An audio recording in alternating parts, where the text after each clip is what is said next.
এরপরে প্রশ্ন, মোবাইলে কোরআন পড়লে ওযু করতে হবে কিনা? মোবাইলে কোরআন তেলাওয়াত করার জন্য ওযু লাগবে কিনা? এই যুগে আলহামদুলিল্লাহ স্মার্টফোনগুলোতে কোরআনে কারীমের অ্যাপ ডাউনলোড করে তেলাওয়াত করা যায়, তাই না?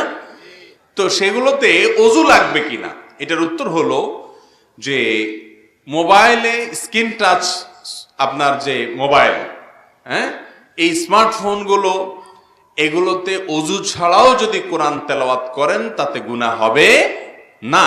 কারণ হলো কোরআনে কারীমকে আপনি সরাসরি যখন ধরবেন তখন আপনার ওযু থাকা লাগবে, কিন্তু মোবাইলের ভেতরে যে কোরআন আছে, যেটা সফট কপি বলা হয়, এই সফট কপি, এটা টাচ করা যায় না, ধরা যায় না। আপনি চাইলেও এটা ধরতে পারবেন।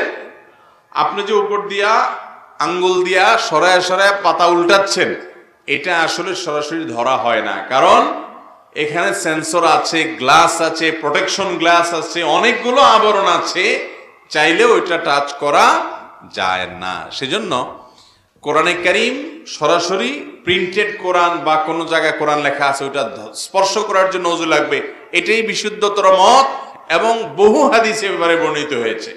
কিন্তু স্ক্রিন টাচ মোবাইলে যদি আপনি কোরআন তেলাওয়াত করেন, তাহলে ওযু ছাড়াও আপনি তেলাওয়াত করতে পারবেন, যদি ওযু করে করতে পারলে, ধরতে পারলে ভালো।